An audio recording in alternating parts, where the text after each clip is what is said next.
Proportional Response. Book 1. Chapter 18, Part 5. Opening Moves 5. Luma's hooves pounded on the pseudo-grass of her station's deck as she rushed to yet another crisis. The Sultan's call and the Kothro shall provide. She repeated her own words, spoken to the Zoltan commander almost 12 hours ago, when they had given her, as the commander in charge of the space command of the second largest Kothro system, an impossible list of requisitions to fill. She dodged around a corner, spied the door for her next meeting, and allowed herself a small feeling of pride. We have done the impossible and very nearly filled the requisition. Certainly come far closer than anyone could have expected. She checked her watch. 10 minutes to go, and we have almost 95% compliance. I should get a medal for this, but I probably won't. Her comms pinged, and she hit the button. A terribly nervous voice informed her that the Zoltan Admiral demanded her presence on the bridge immediately. She tried to tell the man to put him off, but it seemed that the leader had been adamant. She sighed, told the voice at the other end of the line to send someone to deal with the crisis she'd been headed for, and ducked into the nearest lift. Billintil Station, named after the world it ringed, took time to move around in.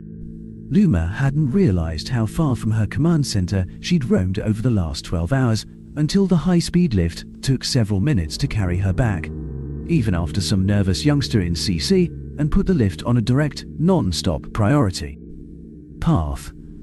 She hurried off the lift just as her watch beeped at her. They'd missed the deadline. She glanced at one of the large CC displays to see that they stood at 97% completion when the timer ran out, but the looming face of the Zoltan Admiral held the majority of her attention. Surely he understands how impossible his demands were, and will give us. Even thought stilled within her as the Zoltan gave her a grin full of teeth, and his eyes went slightly red. "You're late." The Admiral said nothing else, and did not even wait for her to respond. The display, which held his face, went black. She stood there, her heart pounding in her chest and her stomach's roiling. "We delivered almost everything on time. The last shipments are already on their way, except a few nearly impossible to obtain specialized computer chips. Surely our protectors won't." One of her radar stations called out, his voice edging on panic. "Commander, the Zoltan ships have launched boarding craft." Time seemed to stop as she watched the Zoltan boarding craft hit the closest supply ships at punishing speeds, sending both ships into a tumble as the Zoltan ship latched on. She wanted to close her eyes, cover her ears, as the main screen of her CC brought up the frantic cries of the freighter's captain as he begged for mercy, while Zoltan's shock troops, obviously trained for the disorienting tumble of the ships, tore through the ship and lined his crew against the wall. Subduing a bunch of non-combat, Corto hardly presented a challenge for Altan shock troops, but every one of them strutted around on her screen as if they'd won a major prize. She feared they intended to shoot her civilians, but they didn't. They slapped shock collars on every single one of them, even the 3 calves who could barely stand, and marched them out of the freighter. As the civilians marched, the Zoltan in charge finally addressed them directly. "You are now indentured as property of the Sultan Republic. Your indentureship is a penalty being paid by your government for its failure to meet the requirements set forth by Acting Prime Minister Jalad to support the exterminatus of the humans. Your period of indenture will last until the last human within council space has been eradicated, at which time you will be released to return to your home system with the normal annual contract fee required for indentureship minus any penalties you incur for failure to perform and nominal fees to pay for your food and comfort." Luma tuned the Zoltan out. Taking indentures as POWs is illegal. Pressing someone into indentureship against their will is illegal. No, these things are not just illegal. They are direct charter violations. Her mind, casting about for anything to stop the litany of violations playing in her head, noticed another counter, which read 0. The counter for the end of the 3 days between the human declaration of war and the start of hostilities. By the grass and the stars. What have we done? I knew. The demands were impossible. I also knew the two timers had the same ending moment. I just couldn't believe, didn't want to believe, that those we trusted would turn on us so. This is what they intended. They knew we couldn't meet their demands. Should we have backed the humans all along? The thought felt like a betrayal, and felt that way twice over. She'd seen the footage of the humans reclaiming their material from the aborted mining joint venture. That rogue planet had been in her jurisdiction after all.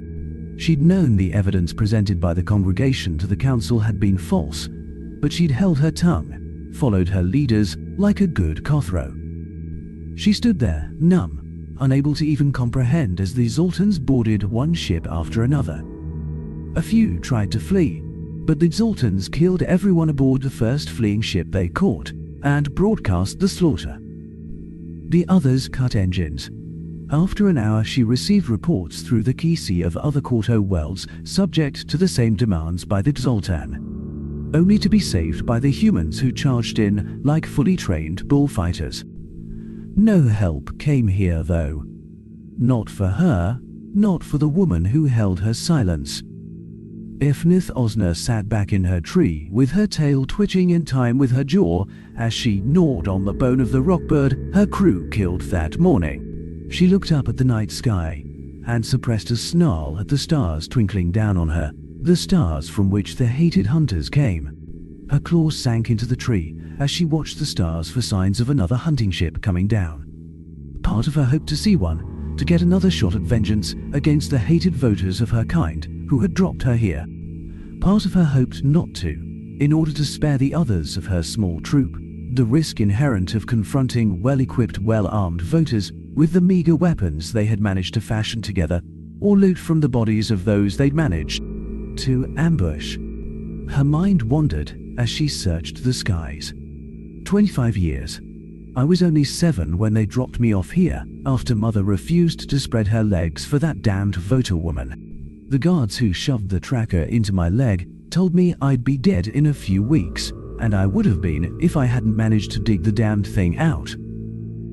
The only reason she'd survived was that no one had believed she would dig it out of herself, so they hadn't bothered to wrap it around something vital like they'd been supposed to. She looked over at Doc, the former surgeon who had been dropped here for some reason he still wouldn't divulge. He'd become the first member of her little band here when, 2 years or so after she dug the tracker out of her leg, she'd come upon him attempting to perform a similar surgery on himself. She'd seen that sort of thing before, of course, and seen those who tried it die. She didn't understand, then, why they died, just that they either gave up or bled out. She'd hunched there in a bush and watched the man slowly, carefully, make swipes at his own flesh with his claws. She stayed under that bush for hours, hoping he might bleed out soon so that she could collect the handful of ration bars and other items they always dropped with new prey. The man didn't die, though, and he didn't give up. After dark set in, she decided to approach him. That part she never understood, but as she looked down at the old man again and smiled, she thought to herself, best decision I ever made. Would never have been able to recruit the rest of these goobers without him to pull the trackers out, and having this crew has sure helped in killing voters. She anxiously searched the sky again. How long since we recruited Komok? A year? 2? Sometimes I almost wish we hadn't heard his warning. It was so much more fun taking voters down when we didn't know they suspected some of their prey had figured out how to fight back. She tightened her grip on the blaster she'd grabbed from their last ambush. I could kill so many of them with this thing, but I am not sure if I dare to. Their hunting parties are getting larger and better armed. Also, I don't dare leave bodies behind, let alone survivors. If we use a weapon like this... She took another look at her small band, 8 in all, and pondered. Our lives against our vengeance. Which do we want more? Doc looked up at her, and their eyes met. He knows I'm awake, probably even what I'm thinking. May as well. A light coming down from the sky drew her gaze. A ship, definitely a ship, but not one like what most hunters use. What is that thing? I have never seen anything like it." She heard the others begin to stir in the branches below her, and she put off the debate of vengeance versus safety for another day. "We will all have to discuss it after we kill these bastards."